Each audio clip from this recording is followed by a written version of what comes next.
Всем привет, меня зовут Ирина, и сегодня я вам покажу свои покупки.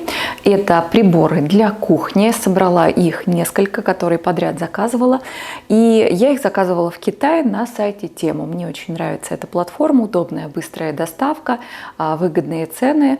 Для новых пользователей, если вы будете пользоваться моим QR-кодом, то вы сможете получить при скачивании приложения купоны на скидку с суммой до 100 евро. Давайте смотреть, что же я заказала. Первое устройство, которое я заказала для кофейни, это блинница вот такая, я уже ей пользовалась. Значит, пришла она в простой белой упаковке, без каких-то брендов. Мне кажется, честно говоря, точно такие же блинницы заказывают разные бренды, просто потом упаковывают в свою коробку, напишут свою инструкцию, потому что все они очень похожи. Здесь была просто вот такая вот бумажка, забавный перевод на разные языки. Ну, в общем, здесь очень все просто. На английском инструкция совсем коротенькая. А вот эта вот палочка, она была в разобранном виде, причем очень туго вставлялась. Сложно было запихнуть вот эту палочку, чтобы распределять тесто. Лопатка хорошая, я уже ее обработала, я ей уже пользовалась. Вот. Значит, ну и сама блинница. Здесь довольно все просто. Кнопка включения и она же увеличение температуры. Ничего нигде не защищено, соответственно, здесь все горячее. Провод вот так вот выглядит. Можно его сделать подлиннее, покороче, как вам удобно отрегулировать. Значит, кому интересно, вот здесь вот информация техническая. И евророзетка. Что еще показать? Не знаю. Покрытие антипригарное. Блинчики нормально, вот они у меня один раз приготовились, я тестировала дома, и все, сейчас я собираю эту блинницу, повезу в кофейню, и если у нас будет хороший спрос, мы посмотрим, то, конечно, уже будем приобретать профессиональную. Пока это просто у нас для теста, посмотрите. Следующая интересная вещь – это вот такой фен для термоусадки, для того, чтобы упаковывать ваш товар в термоусадочные пакеты. К сожалению, я не нашла пакеты, которые предназначались бы для пищевых продуктов, и взяла просто для того, чтобы попробовать. Пакеты уже непосредственно буду здесь покупать, заказывать, чтобы упаковывать именно пищевое было назначение. Но для тех, кто, например, упаковывает какие-нибудь, знаете, там в рекламе бомбочки для ванн, какие-то косметика ручной работы или что-то, в общем, я, видите, для пробы запаковала вот флакон с кремом для тела. Вот. Значит, какая фишка здесь? Вот комок получился большой, потому что слишком много оставила лишнего пакета. Если бы все сделала аккуратно, то шов получился бы маленький и незаметный. А так, поскольку у меня пакетище был вот такой вот, то так и вышло. Значит, в чем его суть? Он нагревает сильнее, чем обычный фен. Я знаю, что многие пользуются типа феном для волос, и у них тоже вот эта вот пленка, она скукоживается. Но я взяла специализированный, и он со своей задачей тоже справляется. Давайте попробуем. Пакеты нужны именно специальные, они тоненькие. Когда вы будете уже феном обрабатывать, они становятся более плотные под воздействием температуры. Ну и желательно подбирать какую-то вещь в размер. То есть пакет именно должен быть у вас с минимальным зазором. Ну, пачку кофе давайте с вами упакуем вместе, просто для того, чтобы показать, как это работает. Здесь, по идее, тоже, конечно, нужно запаивать, заклеивать. Не знаю, правда, чем. У меня есть запаивальщик, но он в вакууматоре у меня. Я думаю, он прожгет этот пакет. Ну и все, кнопка включения. И на расстоянии мы начинаем.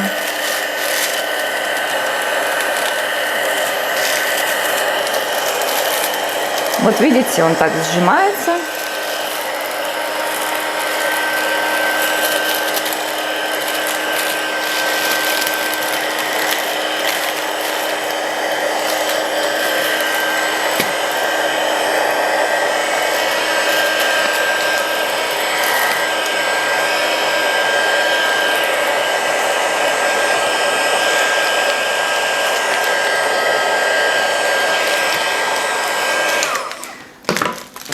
примерно так. Ни скорость, ни температура здесь не регулируется. Вот, вы регулируете, соответственно, поближе поднести, подальше. Ну, вот, видите, пачка кофе более-менее аккуратно, да. Вот этот вверху, то, что я накрутила, конечно, единственный недостаток, можно сюда какую-нибудь этикетку делать. Не знаю, в общем, надо еще подумать. Может быть, если кто-то в курсе уже знает, пожалуйста, напишите мне в комментариях, как быть вот с этим верхним швом, когда вы кладете в пакет. Его нужно как-то заделывать, прежде чем греть. Вот такая вот интересная и, на мой взгляд, кому-то нужная вещь. Следующее устройство – это кофемолка. Кофемолка была прям недорогая, но я искала специальную кофемолку для того, чтобы смалывать пряности. И здесь вот именно указано, что она не только для кофе, а здесь написано, что даже можете смалывать орехи, ну, spices, да, кардамон. Ну, короче, металлические. Не знаю, конечно, долго ли она прослужит у меня, но, опять же, можно попробовать, и если не понравится, то куплю уже помощнее. Вот технические характеристики здесь. Значит, что хочу сказать. Кофемолка довольно простая. Здесь пакет, инструкция такая же, просто бумажка. Здесь белая крышка, потому что я уже ей пользовалась, я уже смалывала бадьян, и это, видимо, бадьяном я уже подпортила крышку, то есть она стала вот такая какая-то матовая, коричневатая, пыталась отмыть, но, в общем, нет. И смалывала сахар в сахарную пудру. Все смололось идеально. Единственное, когда я смалывала бадьян, нужно насыпать его прям побольше, так, чтобы было что крутить. Иначе он будет эту звездочку гонять по кругу, и ничего в конечном итоге не будет смолото. Вот, поэтому загрузка все-таки должна быть. Давайте сделаем сейчас сахарную пудру.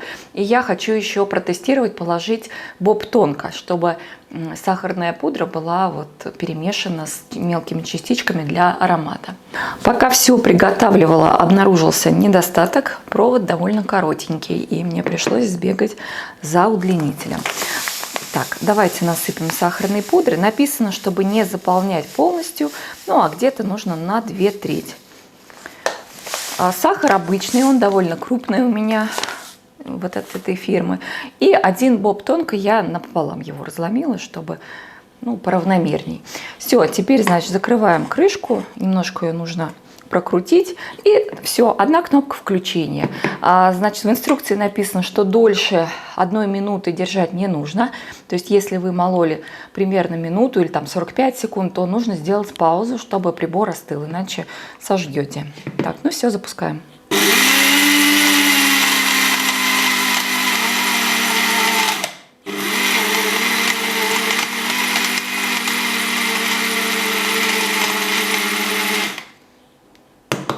Сейчас немножко осядет, посмотрим, как у нас получается, не получается. Ну, я хочу сказать, что бадьян я запускала, конечно же, несколько раз с перерывами, с отдыхом, а просто обычную пудру он мне смолол довольно быстро. Ну вот, смотрите, пудра измельчилась. Боб я тоже не вижу, сейчас надо ложкой проверить. Но, честно говоря, результат эксперимента такой, что, наверное, бобы смалывать тяжело. И нужно их, ну, похоже, просто нарезать, если вы хотите ароматизировать сахар. Потому что сахар, пудра смалывается существенно быстрее, чем бобы. Короче говоря, ладно. В целом вы демонстрацию кофемолки увидели. А по поводу того, что в ней смалывать и как приспособиться, это уже, понятно, нужно самим под ваши задачи. Значит, самое частое, что вот может понадобиться, это все-таки, я считаю, пудра, ну и какие-то пряности. С этим она справляется.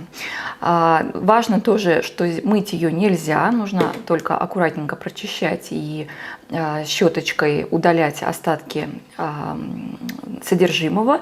Ну и включается она, когда кнопка удерживается. На этом все. Я надеюсь, это видео было для вас интересным. И, конечно же, поставьте лайк, поделитесь в комментариях, что вам понравилось, что, может быть, вы заказываете на сайте тему. Мне будет интересно почитать.